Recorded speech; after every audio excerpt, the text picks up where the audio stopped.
So, good evening, everyone. It is my profound honor to introduce Professor Jaya Tyagi, a distinguished historian and former professor in the Department of History, University of Delhi, whose work and teaching have left a lasting imprint on generations of students and scholars. Professor Tyagi's academic journey stands out for its deep engagement with historical method, critical inquiry, and a commitment to understanding the past beyond surface narratives. As a teacher, she was known not merely for transmitting knowledge, but for cultivating historical thinking, encouraging students to question sources, situate events within broader socio-political context, and appreciate the complexities that define historical processes. Her classrooms were a space of dialogue, reflection, and intellectual curiosity, where history came alive as a living discipline rather than a closed body of facts. Her scholarly interests reflect a nuanced engagement with social and cultural histories, especially those that foreground marginal voices, everyday experiences, and the intersections of power, society, and identity. Professor Tyagi's work has consistently demonstrated how history can serve as a tool for critical reflection on the present, reminding us that historical inquiry is inseparable from questions of justice, memory, and interpretation. Beyond her publications and research, Professor Tyagi's contribution as a mentor deserves special mention. She guided students with patience and rigor, shaping not only historians but also thoughtful citizens.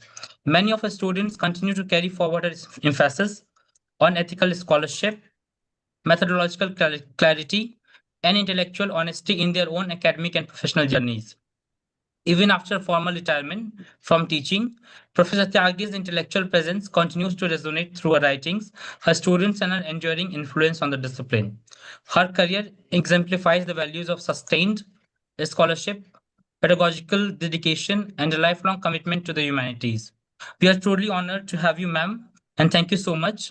And for the audience, I Thank would you, like to tell Aditya. you that this session is based on her book. So over to you, ma'am. Thank you so much, Aditya, for inviting me for speaking at your forum. It's always a great pleasure to talk to history enthusiasts, and I will be speaking on my book. It's South Asia Before the Common Era, and the subtitle is Revisiting Sources and Historians' Approaches.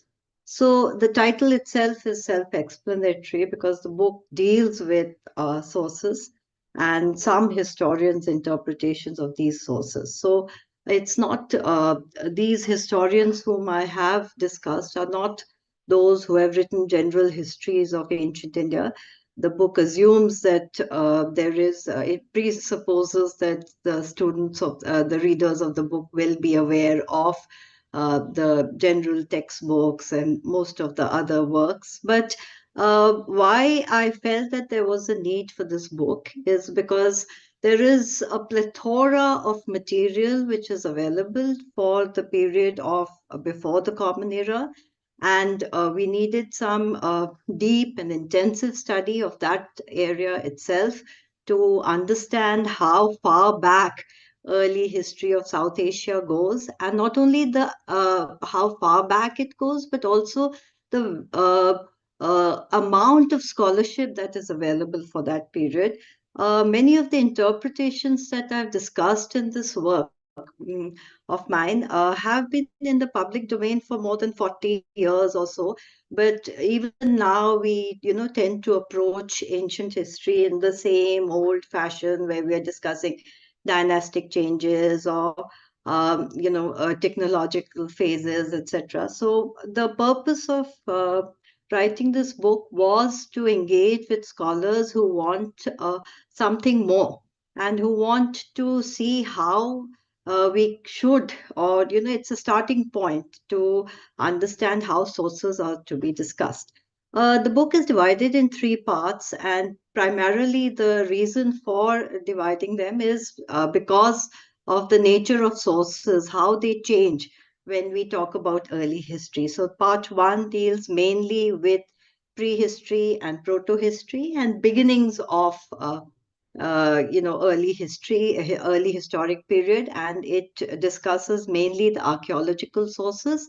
Part two is the period from which you start getting texts as sources, but those have to be buffered with archaeological studies, because texts essentially, as we all know, and you've all been, I assume all of you have discussed the problems with textual sources, that they are very elite based.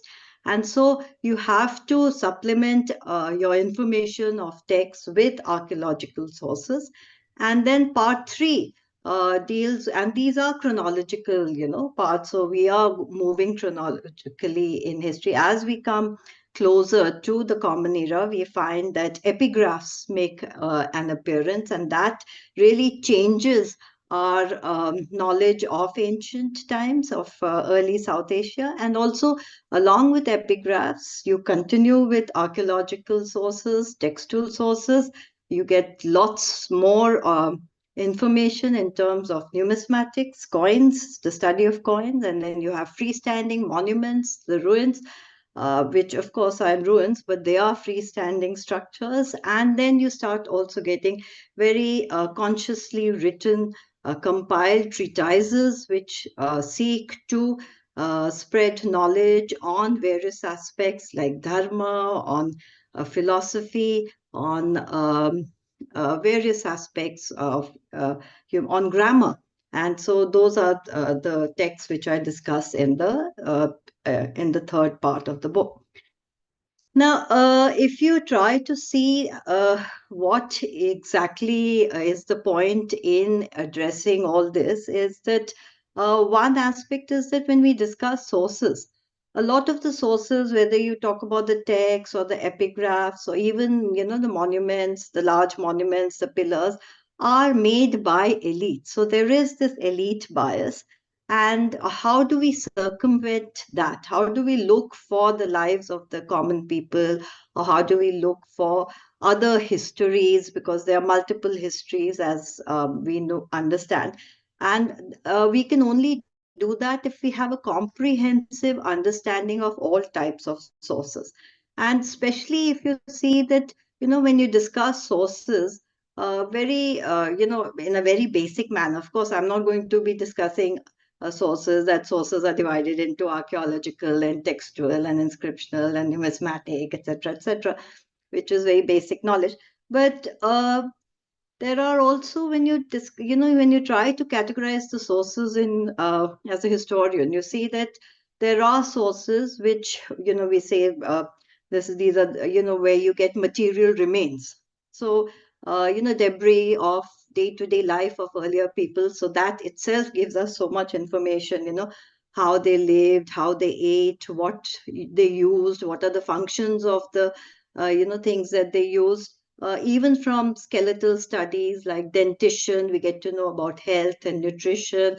From tree rings, we get to know about chronology. So I'm just, randomly giving you information just to show you the type of source, information that you get from material remains.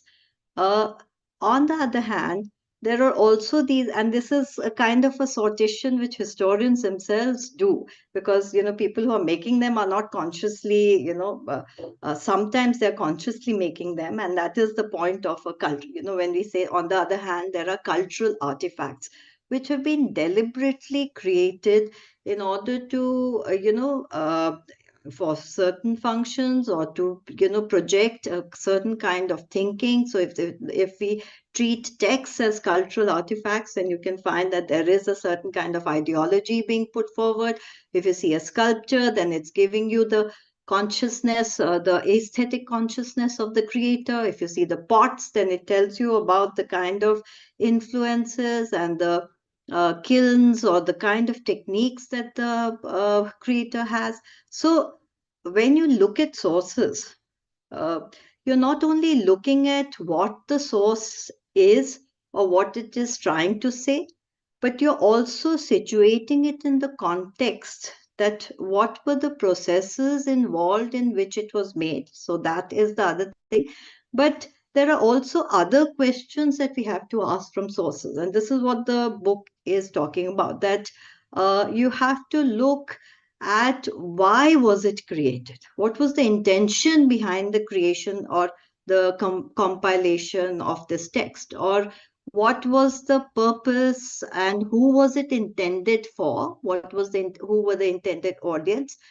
Also, did it reach the intended audience, or was it consumed or appropriated or assimilated by a different audience? So, all these are questions that we have to ask from any kind of source, whether it's text or it's epigraphs or if it's a coin, also. And so, not only do we need to problematize the sources, which is something which all students of history are taught, that you have to understand that how archaeological sources have problems. A lot of it has been lost in history. You can't dig under living cities. The material data, a lot is missing. So also archaeological data is also dependent on interpretation, and there are different kinds of focuses, because it's not as if archaeological study of archaeology or archaeological data is not elitist, because very often we tend to focus on urban areas more than rural. You focus on monumental structures rather than the common people, how the commoners were living. So this kind of uh, discrepancy comes in study of archaeology also, but maybe a little less so, because you are able to get the material remains, and from there you try to analyze how the common people lived. Texts, of course, have an inherent elite bias, because they are products, cultural artifacts. They are products of an elite literate society, social class, who will be more or less giving their point of view. And they were, like we say, the Brahminical texts are written by the Brahmins for the Brahmins, but they did disseminate, because that kind of Brahminical knowledge was would then filter down to others through very controlled ways of passing down knowledge tradition. So there are problems with texts about chronology. We don't know which, we try to fathom out what are the dates in which a particular text is written. There are interpolations. Within the text, there are several strata, as my chapter on the Vedic text shows, Witzel's study of the chronological stratas of the Rig Veda and other Vedic texts. Similarly, if you see the epigraphs, there is the problem of discovery, then the language and the translation. Even now, Devanam Piya Piyadasi Ashok's um, inscriptions are still being talked about. They are official records of the king. So, what the king chooses, what the ruler chooses to put forward. And in that sense, a one sided communication. We are not getting to know what is the response to that dialogue. Of course, it is important that a dialogue is being initiated, but why? What is the anxiety? What are the reasons behind the need for such a dialogue? Those are questions that this book seeks to excavate and try to bring forward. Similarly, one of the things that we somehow, when we miss out, or of course it has been talked about, but not emphasized enough, is that when cultural artifacts, which we regard as sources, have been created uh, because of the need amongst humans to leave things for posterity. Now, humans have had a sense of history or historical sense, or a need to transmit whatever knowledge they have selectively from the beginning of time. So, even if you see the cave paintings, they are an attempt to leave a record for their contemporaries or for future generations. That kind of thinking has been there from the earliest period onwards. And so the moment you create or make an artifact for leaving a legacy, on one hand, it shows that humans have a sense of historicity, the desire to leave a mark, to make a conscious attempt as to how they want to project themselves. But that itself is a selective and biased process, because you will consciously try to showcase something in a deliberate manner, the subject matter you will choose. And so that act of intentionality has to be discussed when we discuss any source. which is why I felt that there is a need for revisiting the sources of early South Asia. The other reason why I felt that we need this type of book is because we are not talking about one historical narrative of, early India from the beginning to the end. We are actually talking of many histories. So, this is again something which goes against that, flattened, sequential, chronological, narrative style of history, where you say that, oh, early South Asia means prehistory, then Harappan, then Vedic, then Magad and Mahajanpads, then Mauryan, then post-Mauryan, etc., etc. That this kind of a narrative does not do justice to the very many histories that are continuing and are not part of this narrative, which is on one hand, very Ganga centric narrative, but also, even if it's not Ganga centric, it's very state centric, or it's technologically centric, which means, you're talking about transition from Stone Age to Bronze Age to Iron Age, etc., etc. Or it's dealing with one aspect also. There are many things happening in South Asia at the time when these aspects are there. Like for example, when you have the Harappan sites, there are many other contemporary cultures which coexist and which should be given some amount of cognizance too. So, you can't just have this notion of ancient India being, a chronological, flattened narrative. So there are these many histories, and these many histories can be excavated only when we combine all types of sources, archaeological, texts, epigraphs, coins, monuments. There should be corroboration, cross checking, and we must always, although for ancient Indian scholars it's a very difficult task, we must always be very conscious of fixing the dates, of the chronology of the source, of the time that you're discussing. Because why I'm emphasizing this is that many of the texts that we discuss are written 200, 400 years after a particular, and they're discussing a period before that. And so to see them as authentic, they are carrying the memories of particular, events, but also they are addressing the issues of their contemporary society also.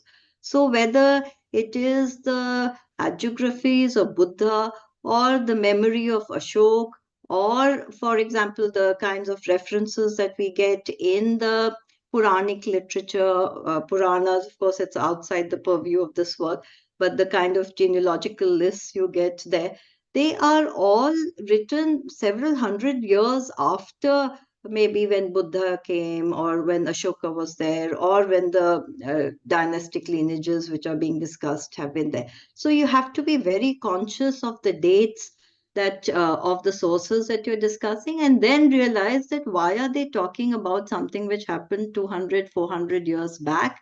It is their historical sense. They are reiterating and re positioning themselves uh, uh, in a historical manner on this particular topic. So that is something which we have to talk about. Again, when we discuss early histories, I also feel that we have to discuss it from the point of view of questions which have to be raised. So when, as students of history, we were always taught that history is about the study of causation, why things happen and when they happen. So I talked about dates, and when they happened is very important. Why they happened is important, but it's also important to know. that there are limitations to our sources. So we cannot be very authoritative and say this is why something happened. You have to be tentative for ancient Indian history. You have to understand that there is no single cause. So this whole notion of study of causation itself, it sometimes becomes narrative based and event based, because you pick up an event and then you say, why did it happen?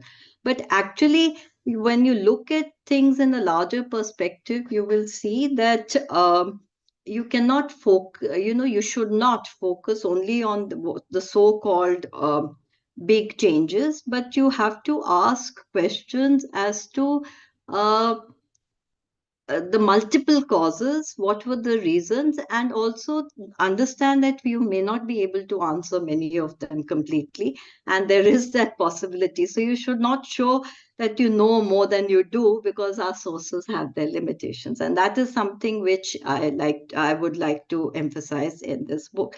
Also, things like questions of origins and decline. Now, those are very standard approaches to history. How did the Harappans originate? How did they decline?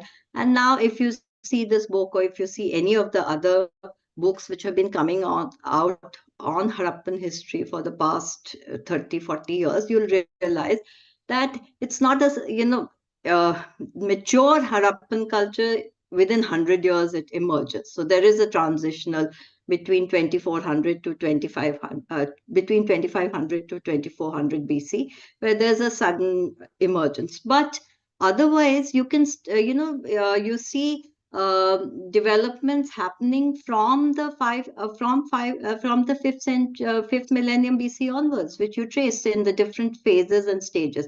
So there is a pre-Harappan, there's an early Harappan, then there's a mature Harappan, then there's a late Harappan, and there's a very, very late Harappan, where, the cultures in Gujarat and UP, etc., Harappan's, cultures have disseminated there. So you have to be conscious of these kinds of changes also when you are discussing ancient history.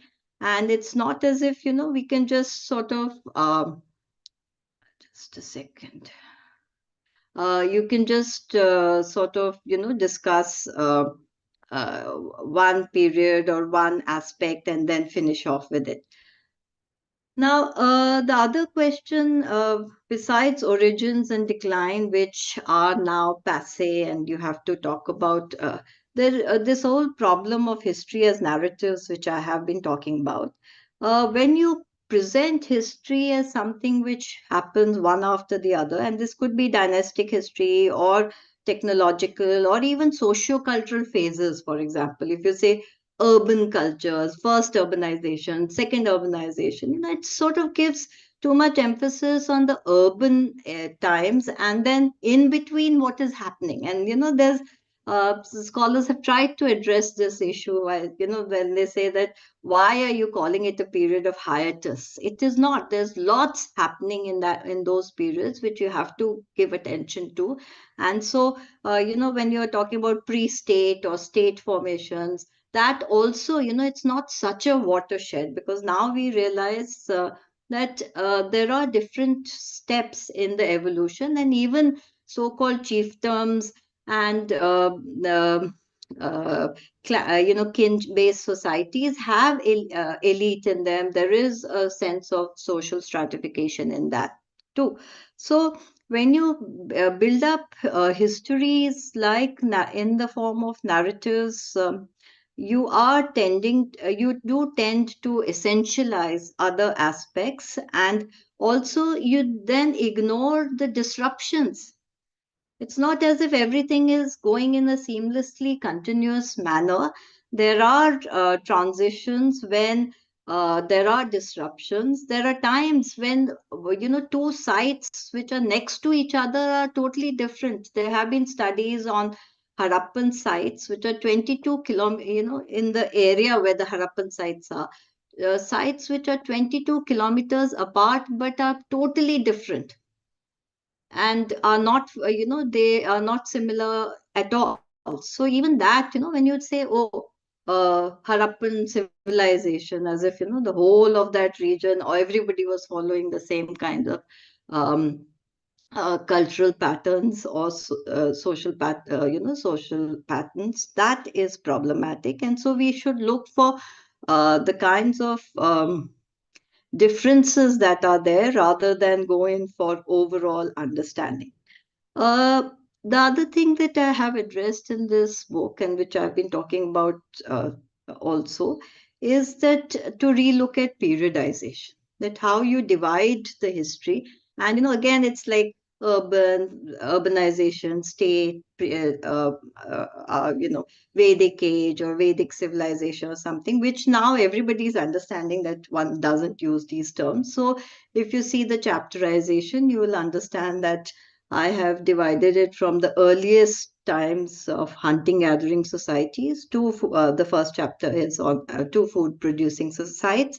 The second chapter is 2500 to 1500 BC, where again I'm discussing settlement patterns, exchange, and interaction between communities.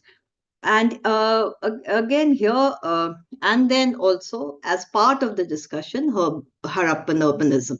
So it's not as if, although I spend a lot of time discussing the towns and the sites, I have chosen to showcase, and there's not something which I have done. Many historians who are specialists of Harappan history have done this. Is that on one hand, showcase the stages and the phases in the development of Harappan culture, Harappan sites actually, and also divide the sites when you talk of the mature Harappan period. Then divides the sites into tier one, tier two, tier three, which of course also is hierarchical, but at least you're giving, you're showing that there are sites which are from 50 to 100 acres, then there are ones which are below 50 acres, there are many which are just 20 acres, hectares, sorry, not acres, hectares or so.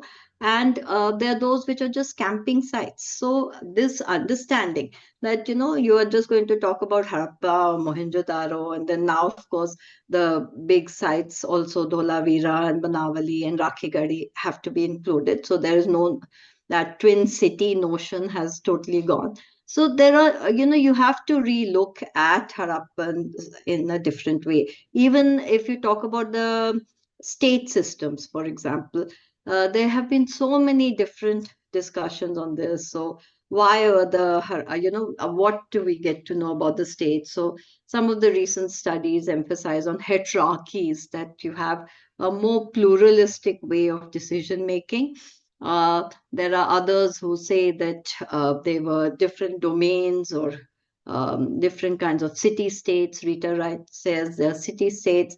When you talk about Harappan urbanism, then there is also need to talk about technology, the water management, and the fire, the techniques of controlling fire, which is called pyrotechnology, and the wasserluxes. So all these aspects of this period need to be discussed, along with the fact that there are these linkages with uh, Southwest Asia, Iran, Mesopotamia.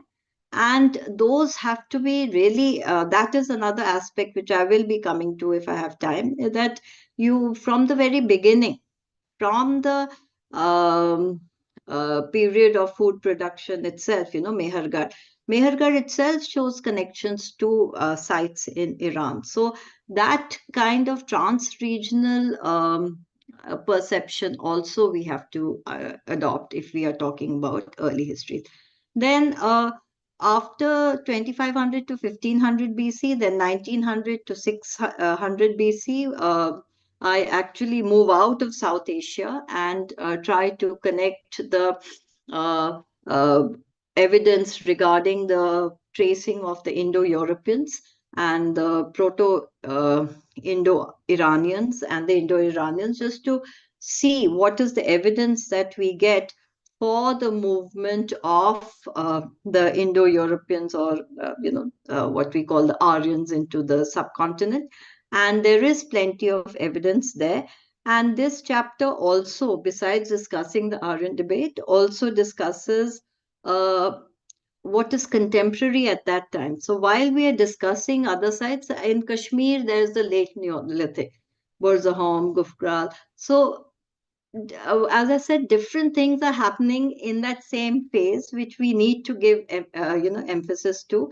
And in South, you have, as you go towards the usage of iron, you have the megalithic cultures emerging. So this is part one, which I have discussed in my book. Uh, Part two then shifts to 1900 to 600 BC, where I discuss the early literary tradition. So, how to use the Vedic traditions as sources. Because, they're not historical works, they are works which are devoted to the pleasing of deities. And so, I start with saying that the term Vedic civilization is not correct, because these were texts which are written by super specialized Brahmins who were trained for that work in shakhas, in Vedic shakhas, and these were being passed down through oral tradition. So that's why all my students in my class, I used to tell them how Witzel calls them tape recordings of the past. So you have these oral traditions being passed down from generation to generation within, and it's a very exclusive and very protected space. It's not as if it's accessible to everybody. So, just saying that Vedic civilization, because these texts were devoted to deities and they were very exclusive. They would engage with the population in controlled environment of the rituals.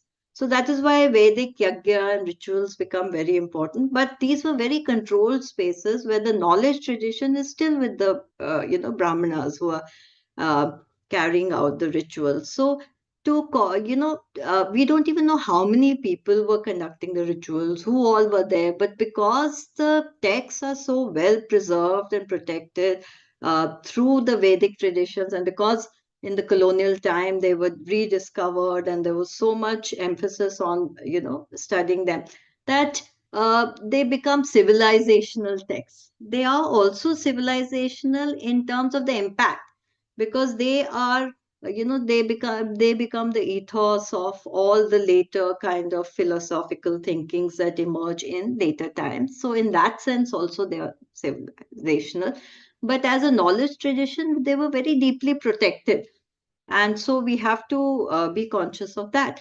Similarly, in this chapter, like I've discussed the stratigraphical layers that are there, like the Rig Veda, books 2 to 7 are the earliest. Then you have book 8, then 9, and the end you have books 1 and 10. So, through a linguistic analysis, you can actually study the different chronological layers of a text like the Rig Veda. And then the other Vedas, the later Vedas come up, then the Brahmana texts, what they tell us. And all of these have different, they are sort of uh, discussing aspects of society, of kingship, and maybe in an indirect way, but you get a lot of information, and also aspects of society or social, how. So that is why we say that they are texts which deal with. They're essentially patriarchal, or it's only later in the later Vedic period that you have the Varna system emerging. And I don't have time to really elaborate on that right now. But this is in the chapter after this, 600 to 400, so you can see how the periodization is being divided. I'm not calling it age of religious revolution or something, like, how it has been, it was taught to us also like that. And I think even until recent times, ancient India is taught like that.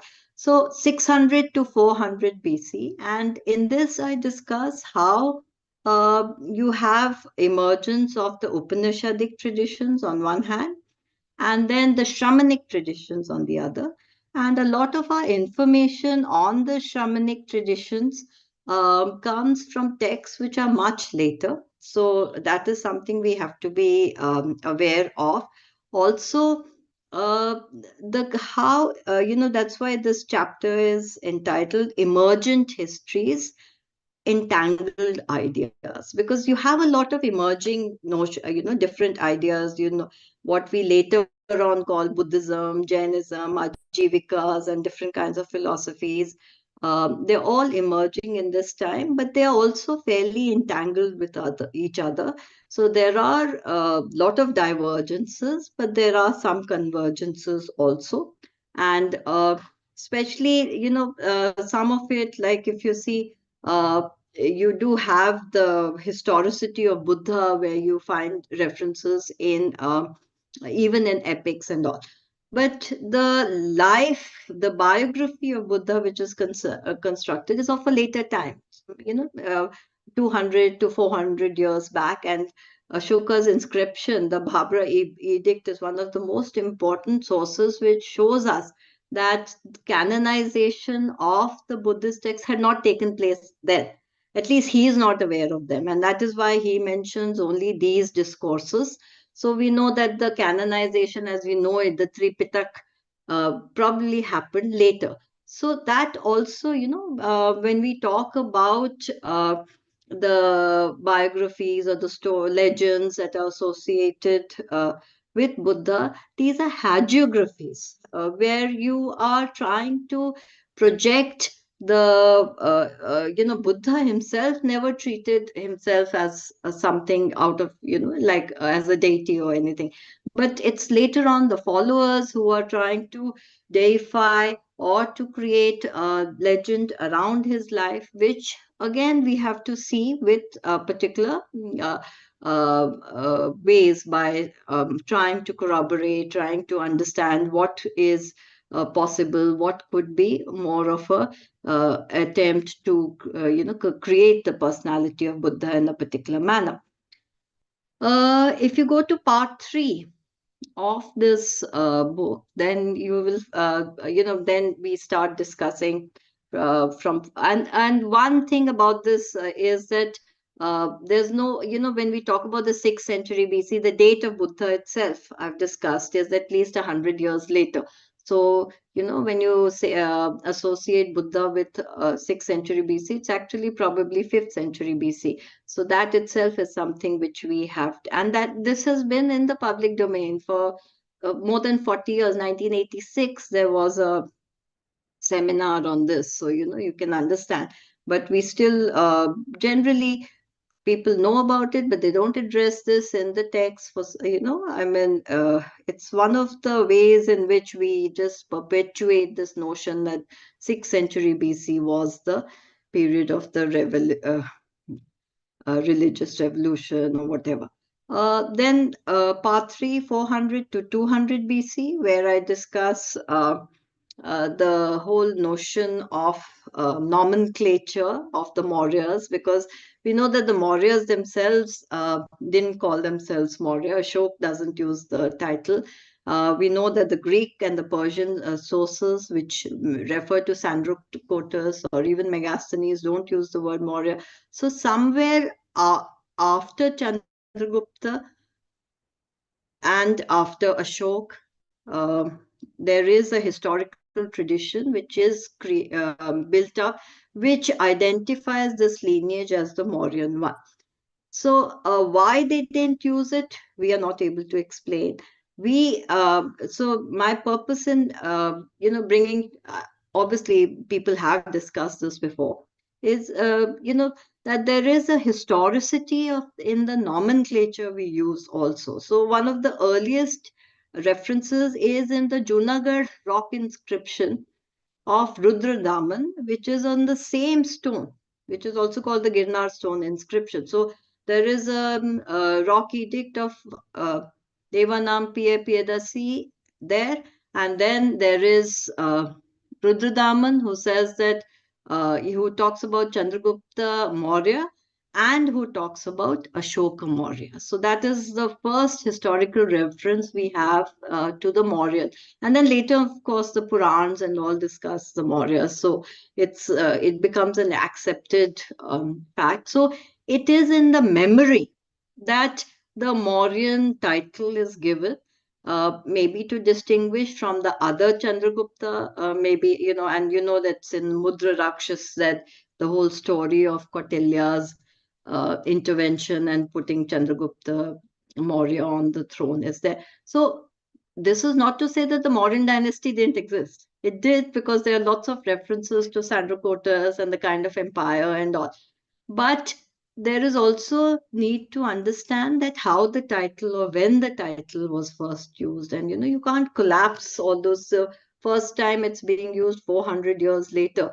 And so we shouldn't be collapsing the histories of what Ashok writes for himself. So similarly, if you see the book, I use the title Devanam Piyadasi for Ashok, because all his edicts, except four of the minor edicts, all of them refer to him. He refers to himself as Devanampiye Piyadasi. And it's only four of them I mentioned in the book too, but there are two more, which the minor edicts, which also, actually the Maski edict is one, which identifies him as Devanampiye Piyadasi. So the fact that he is choosing to use a particular title to address, and you can't have a more elaborate source than the Ashokan edicts, which actually give us a communication of that time, and it leads you into the mind of the ruler. And I've done this talk elsewhere in another forum where I've talked about the anxiety of the ruler that you get, his attempt to create an emotional regime. uh, so again, revisiting Ashokan inscriptions is a very important aspect of this book, and I've tried to uh, sort of attempt to demystify. There's a lot of work still going on, the inscriptions, and I would not like to sort of, take any kind of credit. A lot of the I'm citing other historians who have done all this work. So, and then the last part of this book is from 200 BC to the beginning of the Common Era, where again, I start here, I discuss the coins and how there's so many different aspects of coinage and sources, like in form of coins, monuments. You start getting art, the Bharut Stupa, the Sachi Stupa, the earliest versions of those are from this period. Then the treatises, the grammatical texts, the Kautilya's Arthashastra, the epics, Ramayana, Mahabharata, are of this period. So you get a lot of information, again, new sources, a lot of different type of sources, and evidence of a major shift in the manner in which sources are being created. And here, part two, part three, this is why, I started with intentionality. Part two, part three, you can see that like for example, Ashoka's edicts, there are a, they are a clear attempt. Of course, they are an attempt to communicate with the populace, and he shows very elaborately how the communication is being done. So he calls the officers out and says that every month on so and so date you have to be reciting the edicts and all. So you can see the performative aspect of the edicts. You can also see that he is unhappy with the rituals um, of contemporary society. And so what I say is that he's literally replacing the old rituals with new ones. So if every 15 days drums are being beaten and the edict is being read out, then that's a new ritual. And so you have this attempt to uh, spread the word of the king. And this is something which you find again in the chapter which I've discussed in emergent histories and entangled traditions. I've talked about the shift in uh, dissemination of knowledge traditions. And that is a major shift, because if you see the Vedic texts, they are very secretive and obtuse, and they want to maintain the knowledge tradition themselves. If you see the Upanishads, there is a certain shift where the Raja is said to be more knowledgeable in some cases than the Brahman. So he has the knowledge, or the so the notion of the philosopher king as Janak emerges in the Upanishads. But if you see the Shramanic traditions, they are actively encouraging their bhikkhus and the bhikkhunis to go out and spread the word.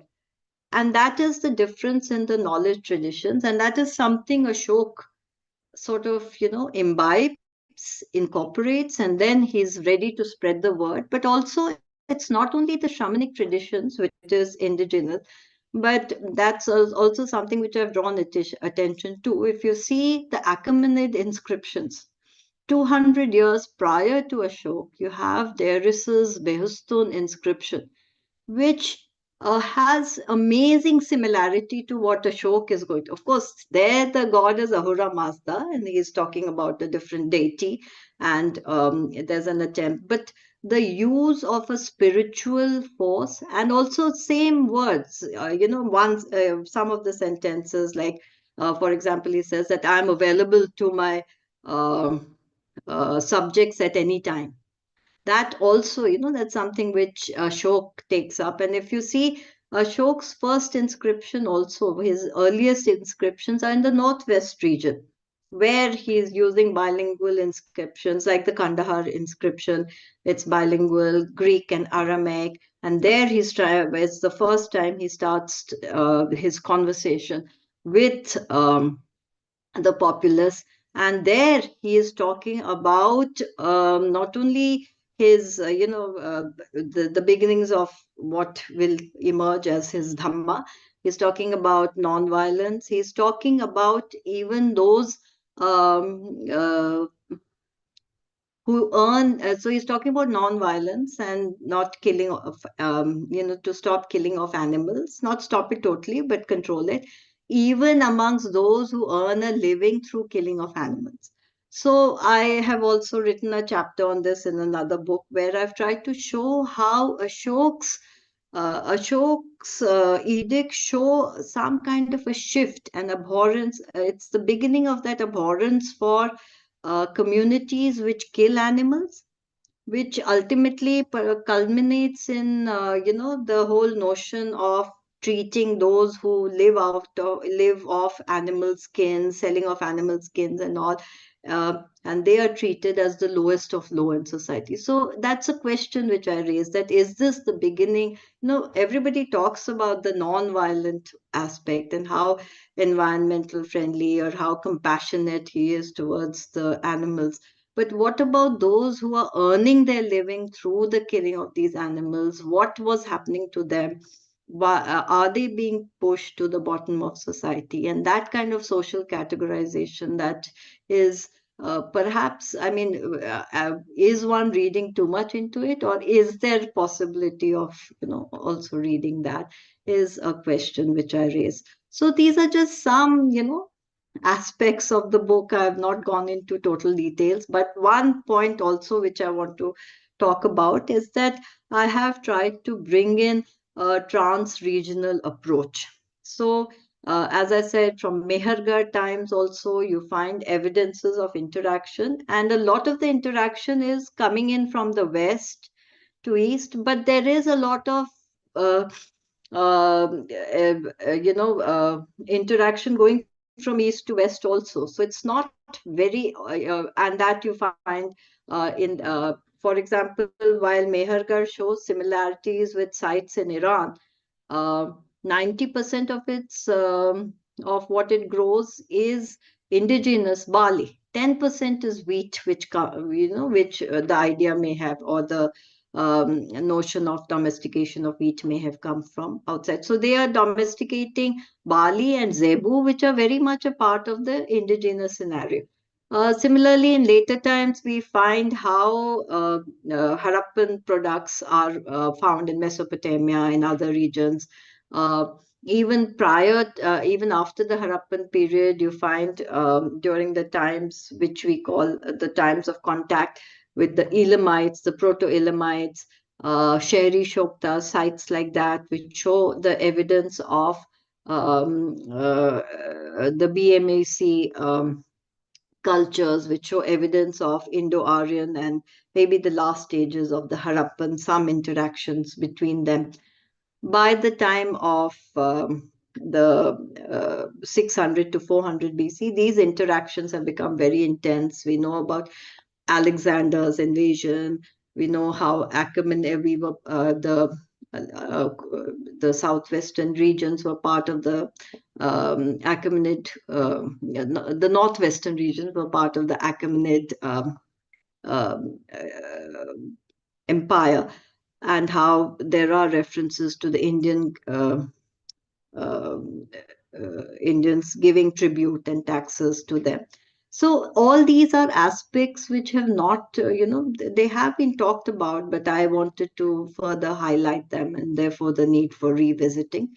I've also talked about the interactions with the Achaemenids and then later on the Seleucids, because you find, this is where I want to talk about the east to west transition, the cultural exchange.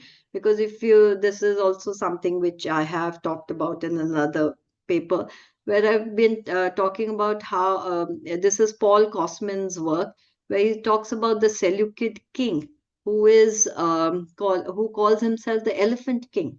So elephants were so important strategically for the Seleucid emperor. And where were they getting the elephants from? From South Asia, from the Indian subcontinent. And so that itself is significant, because then if the elephant if elephants 500 elephants are being given as gifts, even if the figures are exaggerated, and if you see Megasthenes and the Greek records, then one elephant needed five Indians, five, attendants. And the word in Greek for Indian meant mahout, an elephant keeper. So the Greeks identified Indians with elephants and the fact that they could look after the elephants, and that was their exposure to Indians. So you can see the interconnections and the cultural exchanges that are taking place in this region. And it's not surprising that Ashoka's edicts, the minor edict too, which are there in clusters in Karnataka and one in Andhra, are referring to the elephant keepers and telling them to continue to do their job. So here again, I've come back to the edicts and tried to show how the reference to the elephant keepers could be connected to the trade and to the linkages that were there. And these were not essentially started by these rulers, they already existed. And there are references to trading linkages and monastic movements and other migrations. And the rulers then ride on the back of these communications and then carry with them the armies and the other administrative apparatus. So I think I'll stop here for now, because it's a thick book. There's so much to it that I really don't know where to start and where to end. So I'm just waiting in case you people have questions or you have something to discuss. I'm open to that. Yeah, okay. So thank you very much, ma'am. Now I would request you people to please raise your hand and I can come to you. We'll have short Q&A for 15 minutes. So I would request you people to please be brief. You may raise your hand if you have any questions.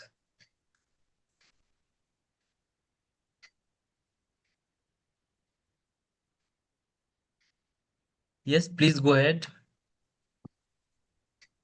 Good evening. It's a very interesting talk that you presented, and it is very. I'm Susan Mishra, and I have done my specialization in Gujarat. So it is very interesting now that at least for students, the perspective is changing from all these chronological frameworks that were presented down to us. My question is that when we're talking about the, I mean, you don't agree with the Harappan label. So my question is that in light of the recent discoveries, we have this entire set of sites that have come up along Rajasthan, and now this whole thing about this new thing about the Indus Saraswati culture has come up. That's number one. Number two is that what about interactions with the Chalcolithic societies that are there? Because most history is taught to students with major towns and their sub towns or satellite towns, but simultaneously there were a lot of Chalcolithic cultures and other cultures all across India from where materials were being accessed and then being transported through these major cities.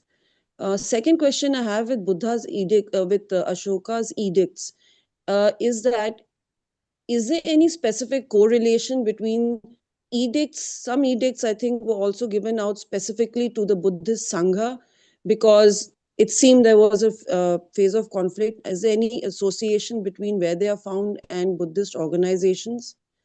And third point is, I think we need to really look towards West Asia and the maritime contacts, because I think mostly what I can figure out is that your book is a lot on overland routes, but there was a strong maritime contact between um, West India, western coast of India, especially Gujarat, and Oman, UAE. So I would like to know whether, most importantly, how would you relate major Harappan settlements and their satellites to the local cultures that were all across India? Thank you.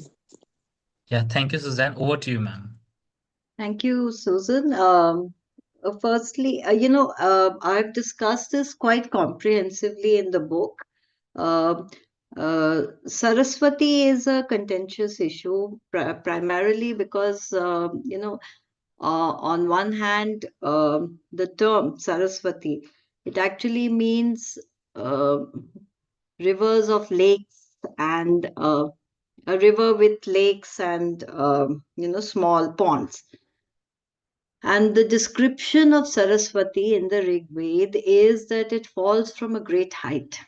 Now, if you actually try to see how names are used, what happens is that you can use the same name for other rivers also when you move from one place to the other, and you use familiar names, like when the migrants, uh, the English migrants go to US, then they call York New, they want to use York, so they call it New York or New Hampshire, so that there is a tendency to for migrants to use the same names sometimes.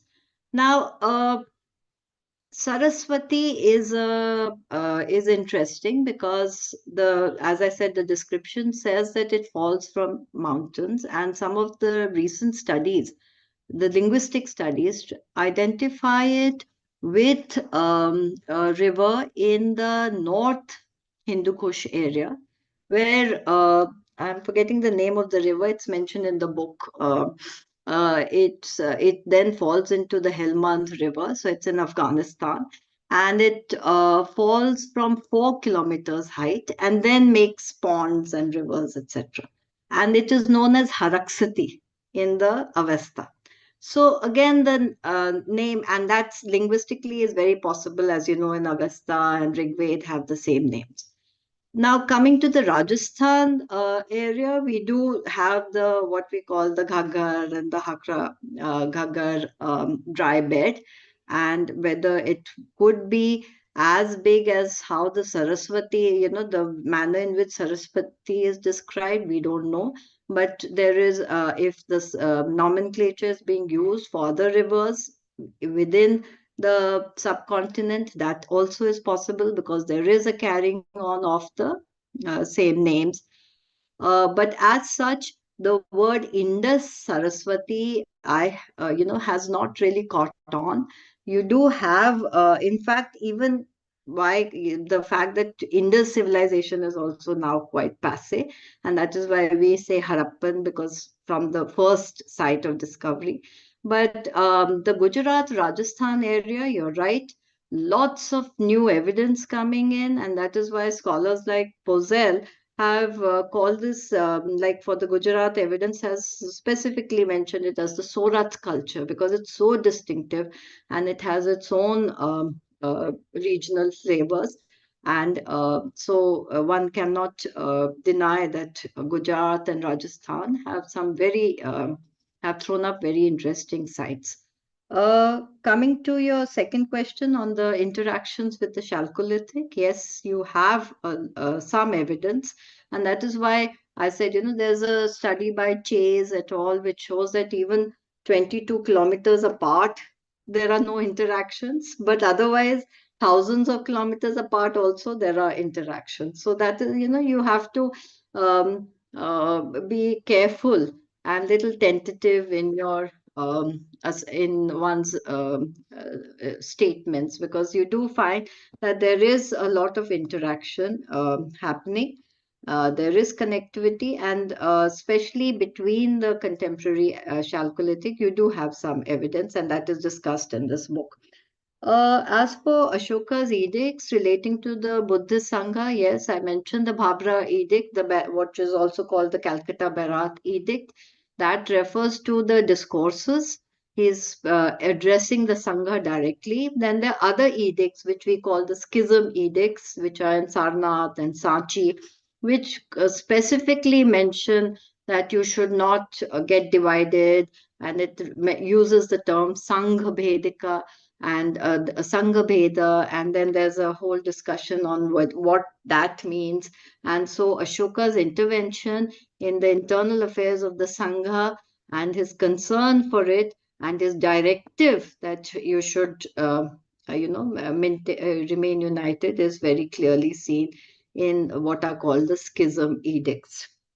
Yes, the maritime activities, I agree, are very, very important. But, and one is looking for the kind of which texts discuss this. And I am not very familiar with the texts which have, good texts which have discussed maritime activities. And many of them, you have references in Mesopotamia, like the references to Meluha and Magan, Tilmun, Magan, and Meluha, which shows, interactions between the western coast over and with Oman and with Bahrain.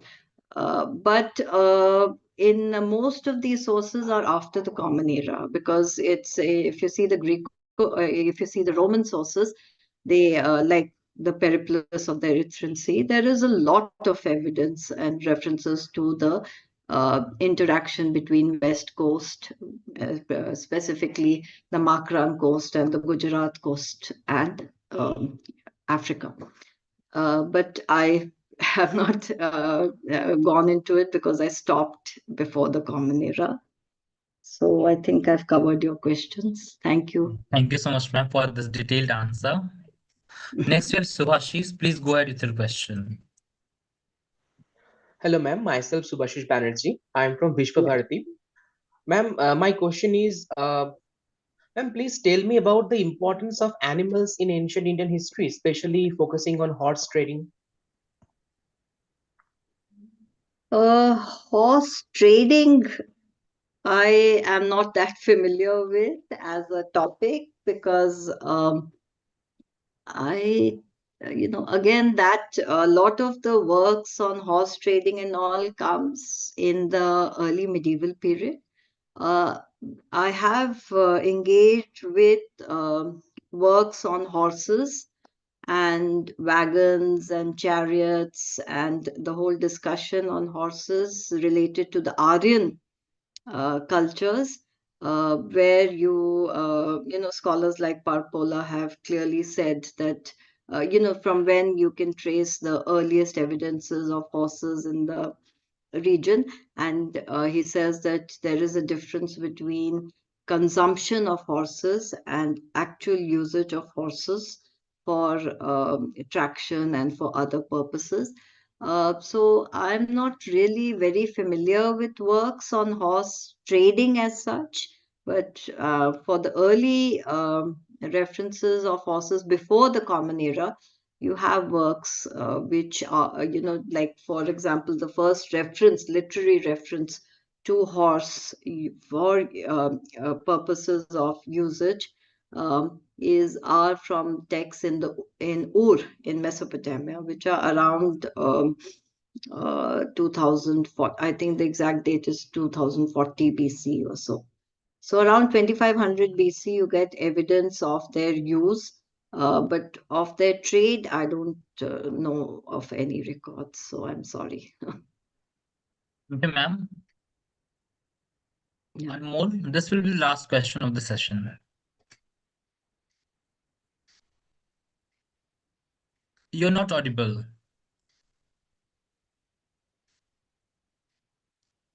Okay, I think he's facing some issue. He can type it out. He can type the Yeah, question. I think chat is. Yeah, please type it in the chat box now. Vanshika, please go ahead with your question. Good evening, ma'am. It's so nice to again hear you after the class. Ma'am, I would like to ask you regarding the idea of childhood, ma'am. Ma'am, do we get means, ma'am, what variables should I look up to or try to uh, understand? By what variables should I try to look at the sources to understand the idea of childhood in ancient Indian history sources? Ma'am, there have been some recent work regarding the anthropological work. Professor Jaya and Supriya from JNU have come out with it. Jaya Ma'am, but Menon and yes, Supriya. yes, ma'am. Yes, ma'am. Ma'am, if you could elaborate more on it, it would be really helpful. See, Vanshika, I don't think childhood is treated as a separate social legal category in ancient times. So you'll have to actually excavate the material from different sources.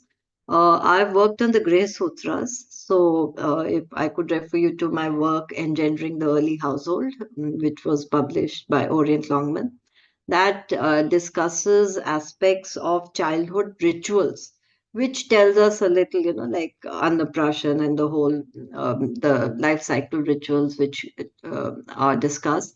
Then you have other works like, for example, if you read Kumkum Roy's presidential address on the history of reproduction in ancient India, there you will get references to childhood also. But otherwise, per se on children, you may not get any work on, on their legal status, or because there was no conception of that. So you may get oblique references from the hagiographies, which refer to Buddha and to Ashoka and other legends, which talk about um, conception and birth and the rituals surrounding birth, etc. So you'll have to go to indirect sources. I think If you allow, we can take one more question. there's one question in the chat box. Can you just read it out, because it's not. It's Yes, ma'am, I'll only read it half out of for it. you. Yeah, only half of it is. Okay, so there's Anmol asking. He's your student in He was your student in masters. So he just want to know about the epistemological. Is it epistemologically valid to apply a modern culturally specific psychological framework to ancient societies, or should such theories be used only as heuristic tools rather than explanatory models? Yes, so you have to, sort of give that explanation from before and say that you're using a modern tool.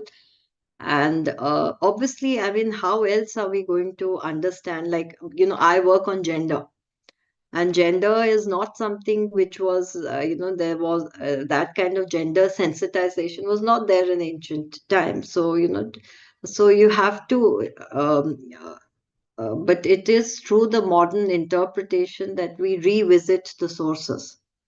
So even that cannot be discounted. And there is this this is a problem when we look at ancient societies with modern theoretical models, but we do that, and we do it carefully, and we do it after sort of making sure that you are bringing in your notion, you're actually discussing the source also. So whether it's Freud or it's Foucault or other kinds of analysis, we do use them for our ancient sources. I'm not saying you cannot, but you have to use it with a kind of caveat that I'm using this model, but whether, and you cannot be too theoretical with the model, you have to also readjust that model to make so that you can understand the text in the context it was written. Um, Thank you very much, ma'am.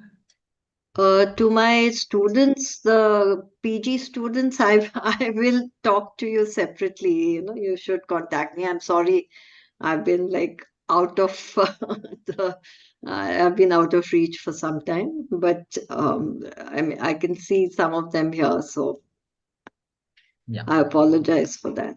But it's good that they came on this forum, right, Aditya? Yes, ma'am. So thank you very much, ma'am, for your time, and we are grateful to everybody who joined. So once again, thank you. Thank you, Aditya. Thank you, everybody.